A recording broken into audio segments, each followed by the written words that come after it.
you can't teach hunger. If you've never been hungry, you don't know what hunger feels like. Not just hunger from you may be missing a meal, but the hunger for something better.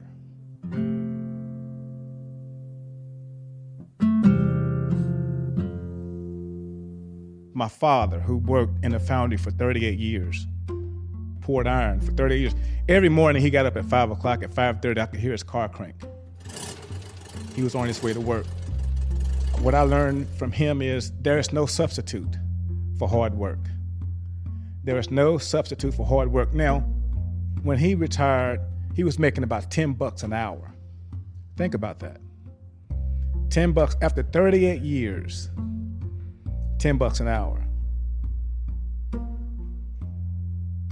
I've had way more success, but he worked way harder than me, just that we were brought up in two different times.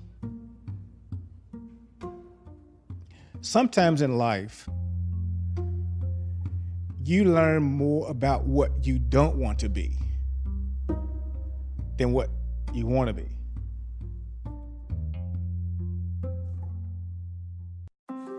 From the Chase studio at the Nashville Entrepreneur Center, you're listening to Circle Back. This is the show where Nashville's most dynamic entrepreneurs share their stories of startup success and stumbles. I'm your host, Clark Buckner.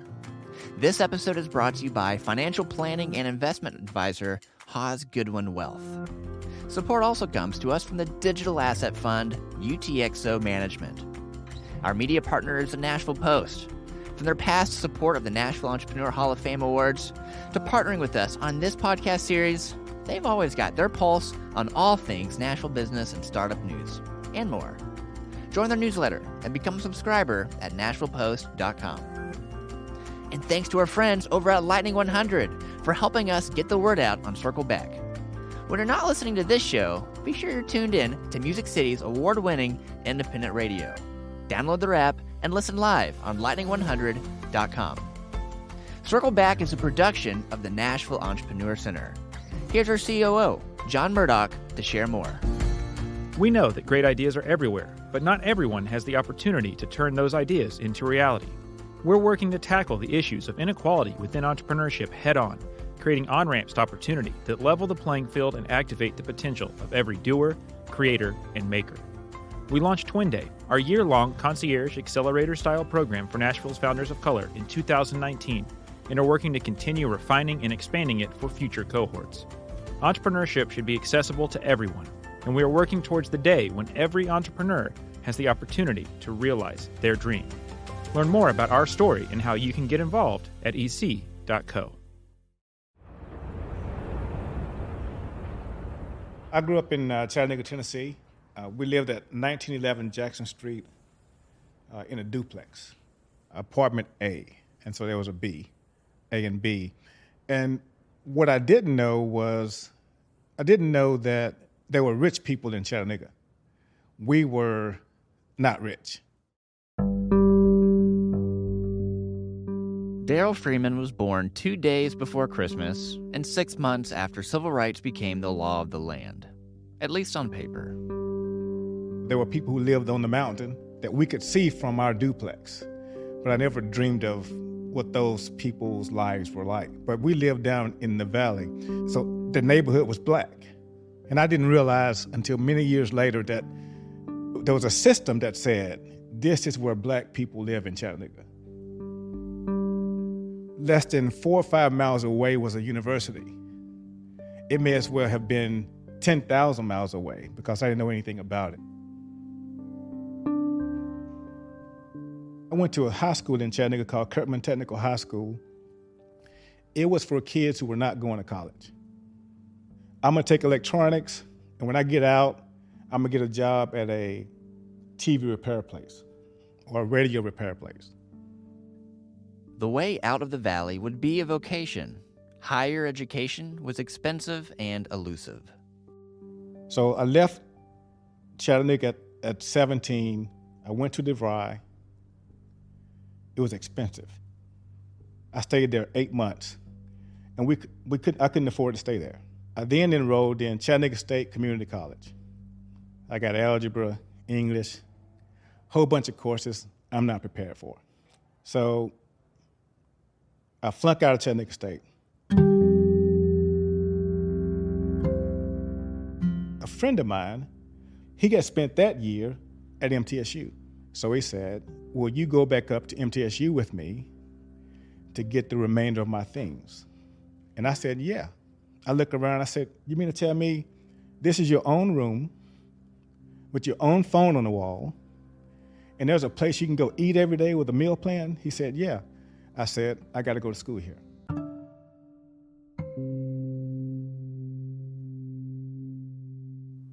I made it to my senior year, and I was in this computer class, and the professor, one of those cool professors, young guy, we weren't learning much, and he was pretty much giving us grades. So I'm good to go. And so about halfway through the semester, he got another job, and a new professor comes in. His name is Dr. Dick Reddit. Dr. Reddit comes in halfway through the semester, looks at the book and says, okay, there's 12 chapters in the book. You guys got to be at least chapter 6. Well, we didn't know jack. He was a Caucasian guy with a big white beard, and I was the only black guy in the class. And so I told Dr. Reddit I thought he was a racist. I'm using that card at age 21, 22. And Dr. Reddit said, well, pretty much you're not going to pass this class, but if you think I'm racist, we'll go talk to the chair of the Industrial Studies Department, a guy named Dr. Richard Gould. And Dr. Gould says, you're not going to pass this class. We'll give you an incomplete.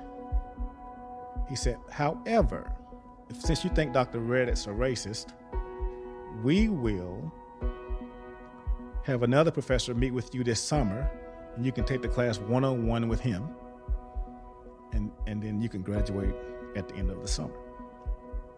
Guess who showed up? Dr. Reddit.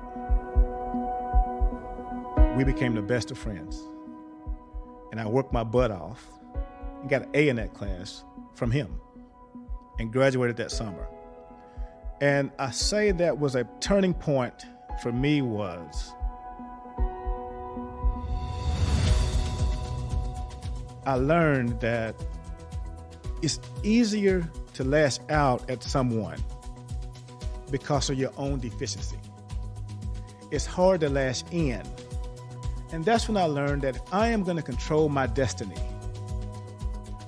if I'm going to control my destiny, it's going to have everything to do with me and not someone else. I got to own my circumstance. The next two and a half, 3 years, I was in grad school with Dr. Reddit as my major professor, and I graduated with a 4.0.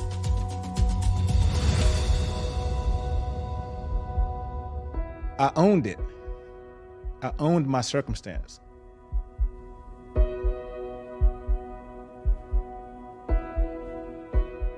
With an MTSU master's in hand, Darrell did go to work in a repair shop, not fixing TVs or radios, but computers.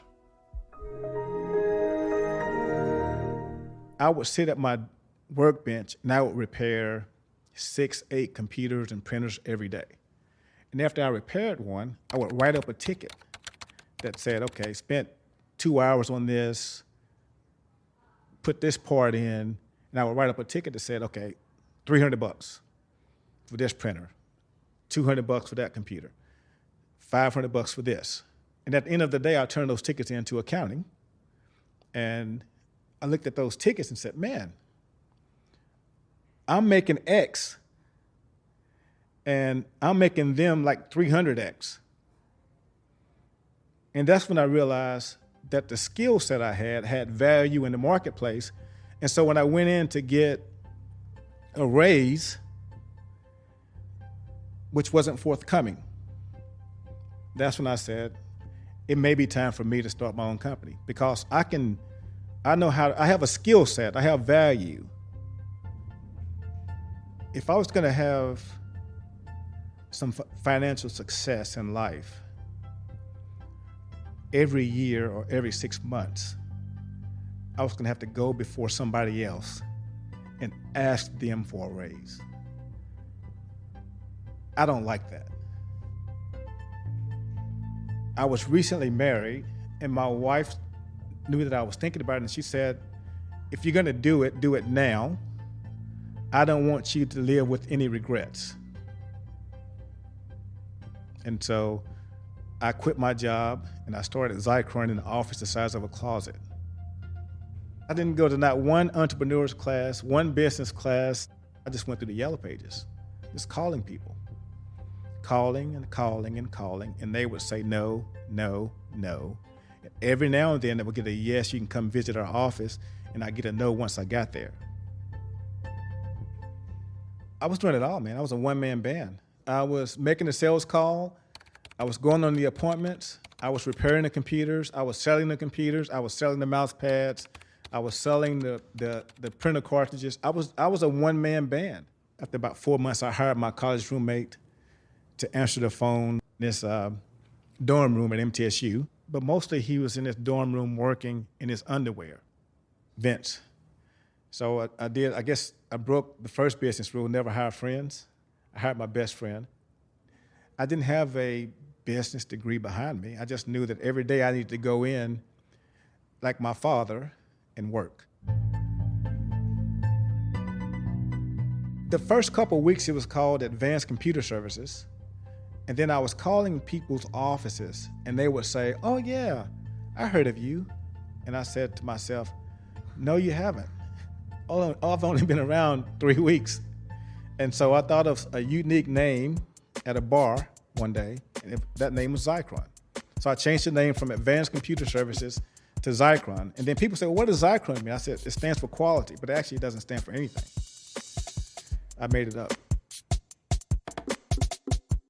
Freeman knew he didn't want to work for others, but learning from others, that he was open to. We moved the office to the Nashville Business Incubation Center. I moved in there in 1992, and I stayed there until 1997. But one of the big companies in the incubation center who happened to be minority owned was a company called Minorico. And these guys were huge, man. They were doing like $5 million a year. They were huge in my eyes. You know, I'm doing $100,000 a year. They're doing like $5 million. And I wanted to be like them. So they allowed me to install their computer system, their network, and I would go in their office after hours to work on their computer systems. And while they were away, I would sit at their desk and prop my feet up and pretend like I was them. Pretend like I was them. They were something I wanted to be like. They were the company I wanted to be like. Individual inspiration came from a guy named Sam Howard. In the early days of Zycron, the people that I looked up to, Sam Howard, extremely good business person, an extremely good husband, an extremely good provider, an extremely good father. All those things that I wanted to be, I saw in Sam. And I met Sam, and he took a liking to me. And he became a friend and a mentor. I met Sam through the 100 Black Men of Middle Tennessee when I was 29 years old. And the goal of that organization, the mission was to help African-American boys be successful, in terms of getting a high school education and helping them get a college education. He would meet with me routinely to talk about business. He gave me a prescription for, success. Work hard. Even if you're broke, wear your best suit. Wear your power tie. He would say, fake it till you make it, not put up any front or anything, but when you go out, you on your last dollar, look like you're worth $1 million. People want to do business with people who are successful. I mean, he had a whole bunch of sayings that I listened to, and he said, Also in Nashville, the best way to meet people in Nashville is you need to volunteer, find an organization that you like, join a Rotary Club, give back if you don't have the money, give some of your time and your resources to help Nashville become a better place. You'll meet people and they'll get a chance to know you better because people do business with people who they know and who they like. And so growing up in a place where I needed help, that fit right in with volunteering in Nashville, getting involved in the community and helping those who are less fortunate. And so as I'm building Zycron, I'm also building the brand of Darrell Freeman in terms of being somebody who's willing to help out, who's willing to give. And so that's how we kind of built both those things together.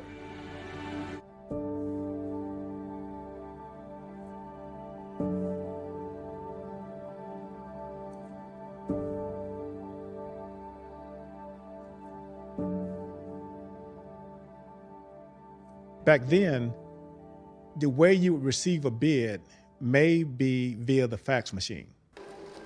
So somebody would fax a bid to you, you fill it out, and you turn around and fax it back. In one of his earliest forays into bidding for government jobs, Darrell came face to face with the reality of his race. So Corps of Engineers was one of our clients, and they wanted to buy 4 computers. So they faxed the bid to us. I fill it out, fax it back to them. We win. So I decide, since the Corps of Engineers is in Nashville, that I would go visit the Corps of Engineers and let them know, since we had won, they sent us a notice that we had won, who they were doing business with.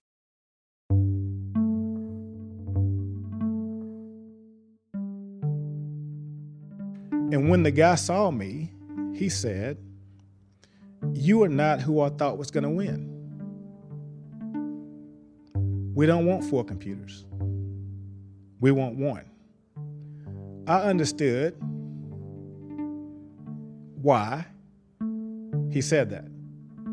If I'd never taken myself up there to visit, he would have bought 4 computers. But when he saw me, he only wanted 1. I had to make a decision right there. Am I going to turn this into a social issue? Or I'm going to bust my butt and deliver the best 1 computer he's ever seen? I chose to deliver the best 1 computer he's ever seen.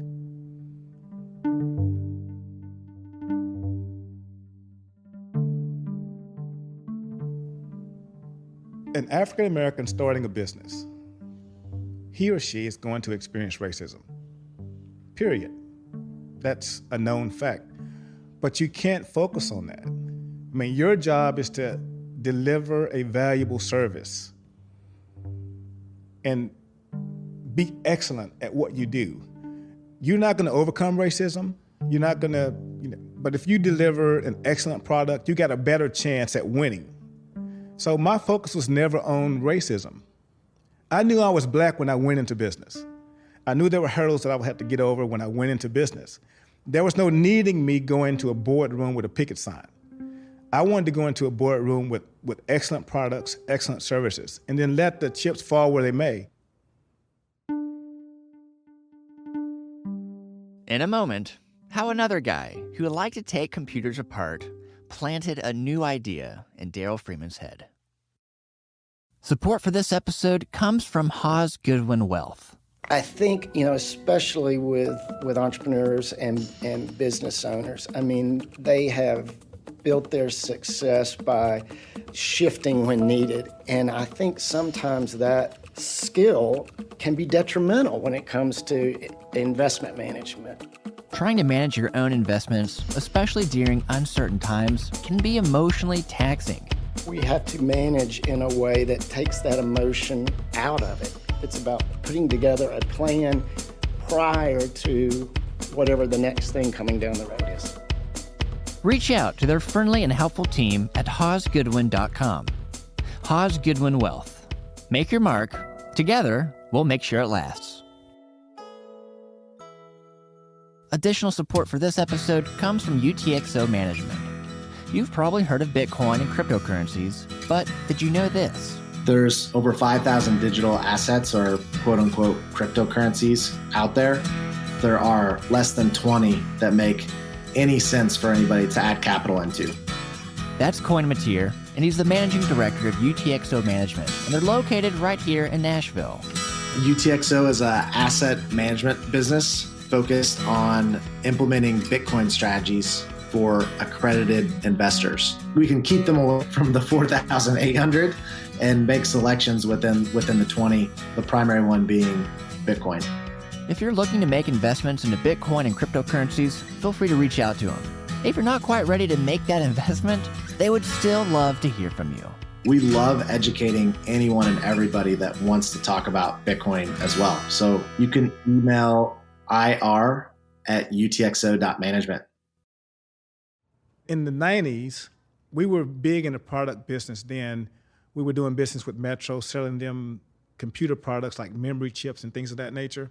And then there was this guy that came up with this concept that almost ran us out of business. His name was Michael Dell. I'm a student, and I do a lot of research on the web. So what I wanted, what I really had to have, was a powerful desktop computer. Then someone told me about Dell. I got on the internet.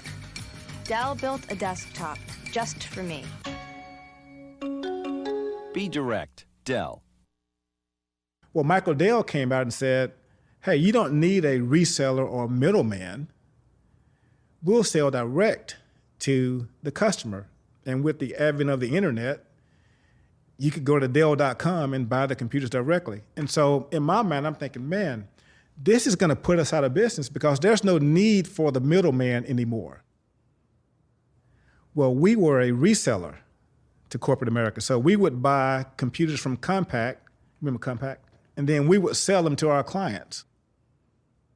And so I said, we have got to move from selling hardware and software and products to the services business. We started doing services with Metro that made us a prime contractor at TVA. Took that experience, and when we bid on a contract at HCA, we used the TVA experience to say, hey, we had just done this. So we win that contract in the late 90s with HCA, and then I go to FedEx and say, hey, not only are we doing business at TVA, we're prime there, we're prime at HCA, we're doing business with companies similar in size and scope as FedEx, and so we win a contract there.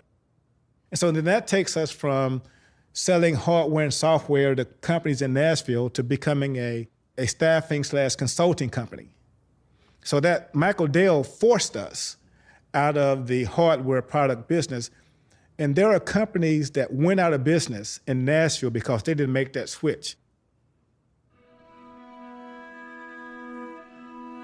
Following his business instincts, Freeman took a long, honest look at the landscape and made a change. Down the road came a much more valuable reality check of a different kind, involving his old college roommate, the guy who answered calls in his underwear, his best buddy, Vince. Vince was our Hank Aaron when it came to presentations. I mean, I always told the team, if somebody's going to let us in to present, it's over, because we're going to win. So one of the worst meetings I've had as a business executive, sitting in front of all these seasoned executives, 1996, I'm 32 years old, somewhere in there.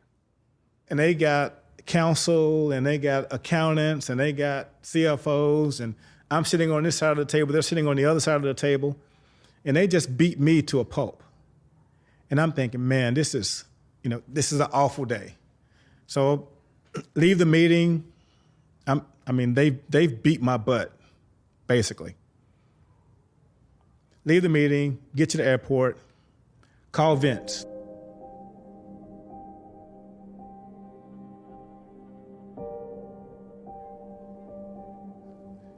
And I say, I tell Vince, man, they whooped my butt.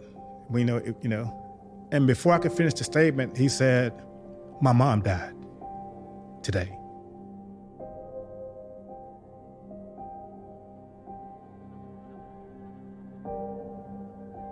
And I learned in that moment that there's more things to life than money. And so, when he told me that, that put all the business, my future business opportunities, my future pursuits in a proper perspective. Here I am thinking I've had the worst day ever in business. And in calling him from the payphone, he says, my mom died. So that put everything in perspective from then on out to say, it's about family, it's about doing the right thing, it's about, I'm a business person, but it's more about the people.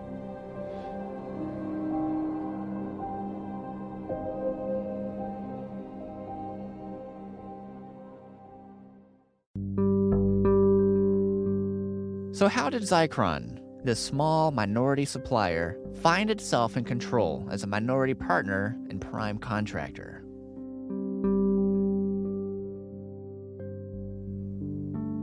Companies will look for a Zycron and say, hey, will you be my minority partner?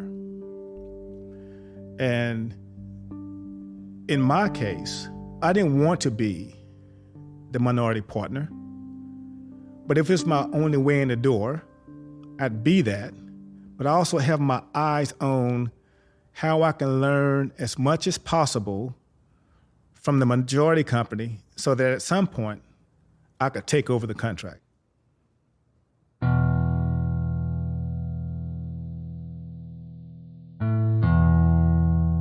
Even as a kid in Chattanooga, he had looked up from the valley at the houses on the hill. And even as a successful businessman, Darrell Freeman wasn't satisfied to stay in his place. We were a partner to a company called Cyber at Nashville Electric Service. When Cyber came to town to ask Zycron, would we be their partner? I said yes.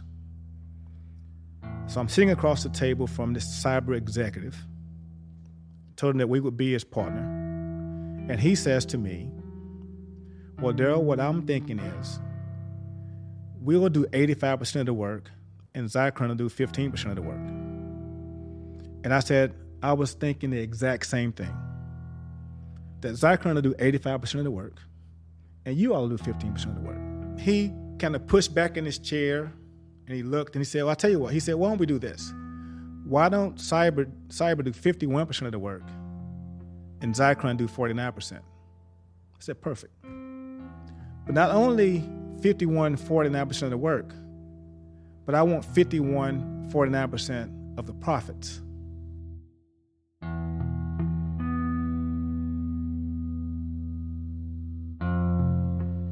There's a difference. Because in a contract, the people who control it can take on 51% of the most profitable piece of the work and give you 49% of the least profitable piece of the work.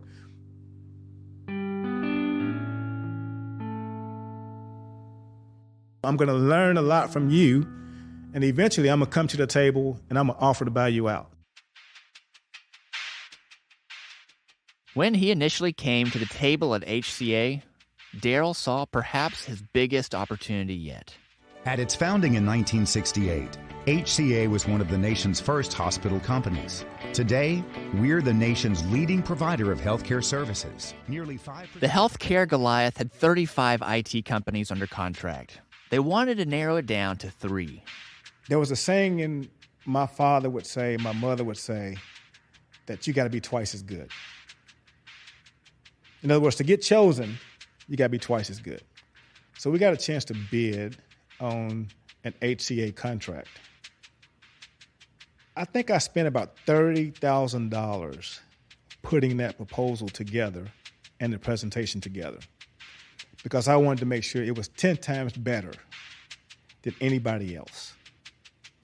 When we went in to give the presentation, we crushed it. Not only did he crush it, Getting that HCA contract also reinforced a personal relationship with another important mentor, HCA's powerful CEO, Jack Bovender. There's very few days that I don't think about the business lessons I've learned from Jack. He led the largest leveraged buyout in the history of the company at $30 billion. And during that period of time, as he's doing this transaction, he and I are spending $10 at Princess Hot Chicken, eating chicken wings. He would say, if there's something bad happening in the business, don't keep it a secret. Yell it as loud as you possibly can and tell as many people who will listen. When I say something bad happening, if you're running a publicly traded company, which I serve on several public company boards, if there's something that you need to disclose, but you're waffling on whether you should disclose it or not, his philosophy is disclose it. He would tell people, he would say, Darrell Freeman's a good guy, he's a hard worker. And that opened a lot of doors. Jack would end up helping Darrell adjust his compass and fine-tune his focus. Some of his sayings to me over the years was, Darrell, you don't have to be out front all the time. Sometimes it's best to lead the train from the caboose. So he wasn't a person who would chop your head off if you made a mistake. He was a person that said, I'll give you a chance to redeem yourself. And this is probably one of the best things that happened to me. He was a CEO that would say, keep people around you with dissenting voices. And make sure you establish a culture where people know that they can tell you your idea is stupid, and they would know that they're not going to lose their job because they told you that. So he taught me those lessons. And even after 20, 30 years in business, I can run across a CEO and I can tell whether or not they are like a Jack Bovender or not. And I can also tell that based on how they treat the people around them, whether or not they're going to have success or not. Because if you're a CEO and you only got people around you that's telling you how great you are, you're on your way out.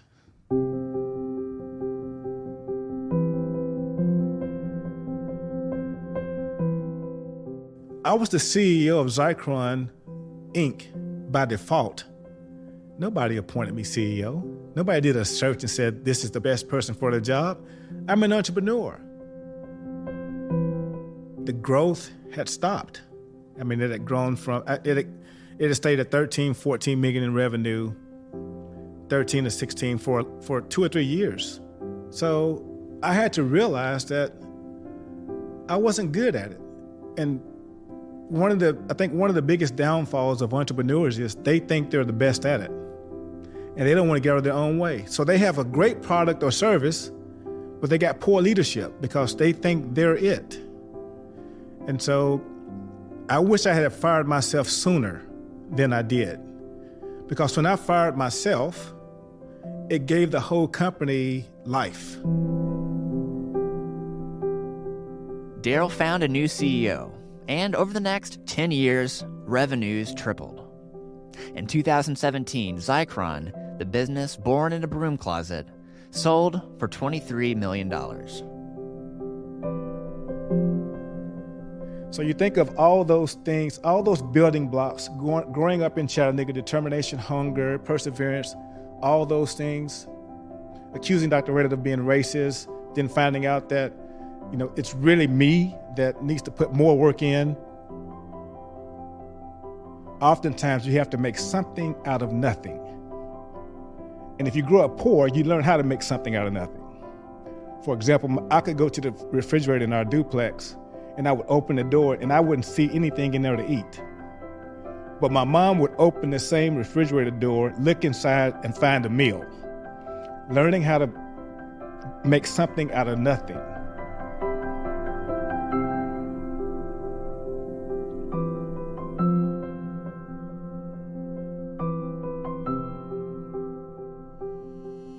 Atlanta approach Polaris 567 Echo Romeo.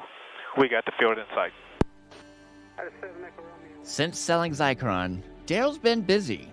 from piloting his own plane to investing and mentoring in other minority entrepreneurs, including S3 Recycling and the fast-growing pizza chain Slim and Huskies.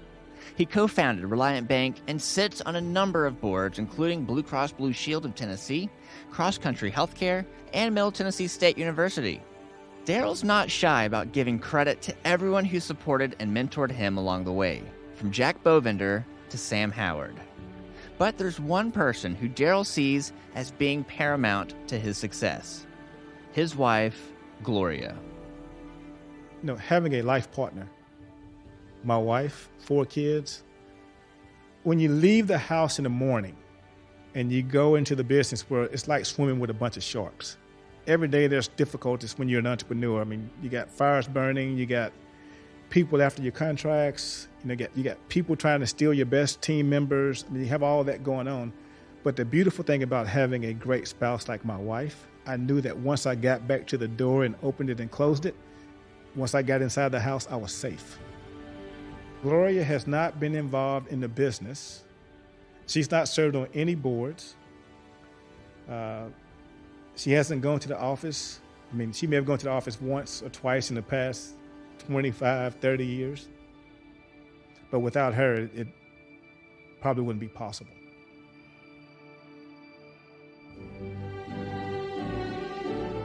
Oh yeah, there's one other thing.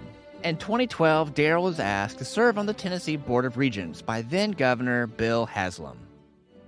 And when you serve on the Tennessee Board of Regents, you oversee all the universities at the time and the community colleges. So Chattanooga State sees that I'm a regent. They invite me to Chattanooga State to come down and talk to the professors during the convocation. So I go down, and the president is being extremely nice. And we got this big breakfast in this conference room, and he says, welcome to Chattanooga State, glad you're here. And I said, I want you to know something. I'm very familiar with this campus. I went to school here. And he says, really? And I said, I never did get my grades when I left here, but I knew I had done poorly. And I said, I would like to know if you could send somebody over to admissions to get my grades. Guy goes over to the admissions office, comes back. Sure enough, he's got my transcript. My GPA when I left Chattanooga State was a 1.234. And I told him, I said, you don't know how hard you have to work to make your GPA be a 1.234. And I went to speak to the auditorium full of people, and I took that transcript with me. And I showed all the professors. They couldn't read it, but I told them what was on my grades. And I told the professors and the teachers that you need to let kids know that it's not how you start, it's how you finish, and that you're going to have some kids here that are not going to perform well right now, but it doesn't mean it's the end of their career.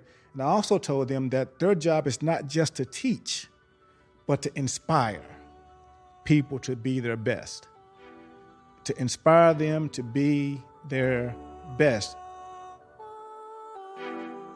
I always felt that my past had nothing to do with my future, because if it did, I'd still be poor. I always felt that I was going to have a shot. I was going to have some extra hurdles to jump because of who I am and what I look like and where I'm from. There's going to be some extra hurdles to jump, but if I'm going to be successful, I got to jump over those hurdles.